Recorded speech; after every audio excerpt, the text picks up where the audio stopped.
Salut à toi, c'est Théo et j'espère que tu vas bien. Ça fait plus de 4 ans que je fais des vidéos sur internet et en 4 ans j'ai vu des gens débuter, d'autres arrêter leur chaîne et des tendances émerger sur YouTube. Et depuis quelques temps on voit pas mal de vidéastes émerger qui basent leur chaîne sur la critique et l'analyse d'autres chaînes YouTube. Ce sont un peu des justiciers de YouTube. Et alors que pour certains leurs vidéos sont des analyses longues des tendances YouTube pour savoir comment ça a débuté, pourquoi ça marche, pourquoi les gens regardent et quels sont les problèmes à résoudre là-dedans, mais pour d'autres leurs vidéos attirent surtout la haine sur des gens qui n'ont rien demandé. Et c'est ce dont on va parler aujourd'hui. Alors tout d'abord, pour mettre les choses au clair, je pense que tout le monde a le droit de donner son avis tant que ça n'atteint pas l'intégrité d'autrui, c'est-à-dire que ça n'envoie pas juste de la haine et du harcèlement vers quelqu'un. Et d'ailleurs ces justiciers de YouTube, je regarde pas mal Absol, Le Roi des Rats, Antox Colaboy, même si je trouve que sur certaines de leurs vidéos, eh bien ils envoient juste de la haine injustifiée. Mais tout d'abord il faut comprendre quel est le but des justiciers de YouTube. Est-ce que YouTube a vraiment besoin d'un tribunal? Personnellement je pense que même sans les justiciers de YouTube, les gens vont voir la qualité, ils vont voir des vidéos qui leur plaisent vraiment.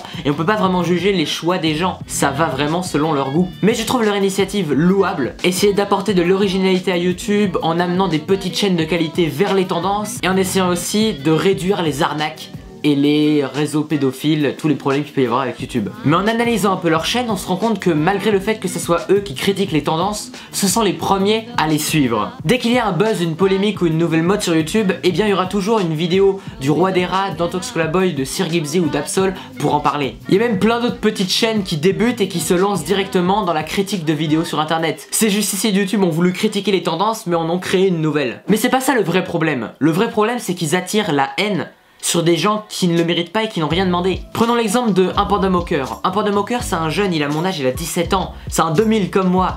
Et pendant des années, il s'est fait huer, insulter, harceler. Et je sais que c'est très dur parce que moi, j'ai eu un moment des petits haters sur ma chaîne. C'était dur déjà à vivre, mais imagine, t'as ça tous les jours pendant des années alors que t'es jeune, que t'es complexé, que t'es au lycée, que t'as encore du mal à te forger.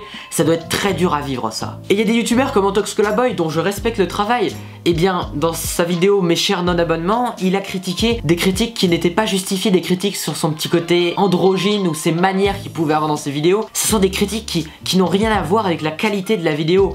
Et c'est des critiques qu'on lui fait depuis des années, ça doit être dur de voir quelqu'un qui a une certaine autorité sur YouTube le critiquer encore plus avec ça. Ou encore David Lafarge Pokémon, qui s'est fait huer et critiquer parce qu'il faisait du putaclic.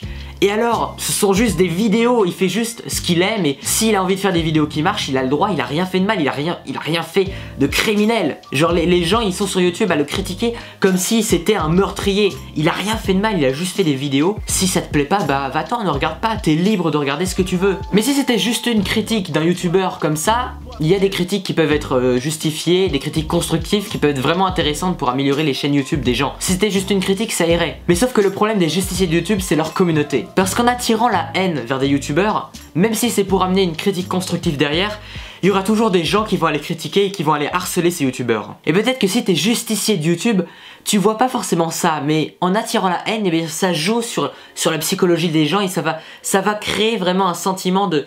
Les gens en fait vont se prendre pour des justiciers eux-mêmes à vouloir tout juger, alors qu'on est sur internet et sur internet on est libre, on veut pas une deuxième télévision. On est libre de faire ce qu'on veut et de regarder ce qu'on veut et c'est pas ça qui est bien. C'est génial ça. Et du coup toute cette haine qui est emmagasinée chez les gens, bah ça se relance sur les youtubeurs qui ont été visés. Comme si c'était une autorité supérieure qui allait s'abattre sur les youtubeurs pour critiquer leur chaîne. Et si t'as des tonnes et des tonnes et des tonnes et des tonnes de commentaires pour te critiquer, et bien on appelle ça du harcèlement. Et pourtant les justiciers de YouTube ce sont les premiers à lutter contre le harcèlement, les premiers à lutter contre les arnaques, contre les systèmes pédophiles sur YouTube, contre tous les problèmes graves comme ça. De base ils veulent ramener une certaine paix et aussi donner la chance à des petits créateurs de pouvoir percer sur YouTube. Et c'est très louable. Mais voilà, il faut faire attention à ce qu'on dit dans les vidéos et dans les commentaires. Avant de poster un commentaire, il faut que tu te dises, il y a un être humain derrière. Est-ce que ce que je vais dire c'est pas quelque chose qui a déjà été dit des centaines de fois et qui pourrait être mal interprété ou être vu méchamment? Si on veut critiquer quelqu'un, le plus important c'est d'être bienveillant, de vouloir l'aider à s'améliorer. Et si on n'aime pas sa chaîne, eh bien on passe son chemin. On est libre de faire ce qu'on veut sur YouTube. On n'est pas obligé de toujours tout suivre, tous les gens qu'on n'aime pas et de les critiquer dès qu'ils sortent une vidéo. Si t'es pas content, fais tes propres vidéos ou va voir ailleurs. Et c'est ça la liberté. Je respecte le travail des justiciers de YouTube, mais il faut faire attention que tu sois juste viewer ou que tu sois aussi créateur. Il faut faire attention à ce qu'on met sur internet parce que ça peut blesser les gens. Il y a toujours un humain derrière. Derrière l'écran, il y a toujours un être humain. Il faut toujours être bienveillant, toujours vouloir aider les gens à s'améliorer. Et si on n'aime pas quelqu'un, bah ça arrive, eh bien on le regarde pas. Voilà, c'est simple. C'était mon petit message, mon petit coup de gueule du jour, mais j'ai pas voulu être un haineux, j'ai vraiment voulu apporter de la bienveillance. Si cette vidéo t'a plu, n'hésite pas à la partager, à l'envoyer à des justiciers de YouTube que tu connais, pour vraiment que ça leur fasse peut-être un déclic et que ça leur montre que il faut faire attention aussi à ce qu'on dit sur internet. On a des communautés, on est influent, on est des influenceurs, il faut faire attention à ce qu'on dit à notre communauté et ce qu'on transmet comme émotion. Ne pas toujours transmettre que de la haine. Voilà, moi je continue mon défi une vidéo par jour pendant 1 an sur des thèmes de la confiance en soi, de la communication et des relations sociales. On se retrouve demain à 10 h du matin pour une prochaine vidéo. Porte-toi bien, deviens meilleur chaque jour, à très bientôt, ciao.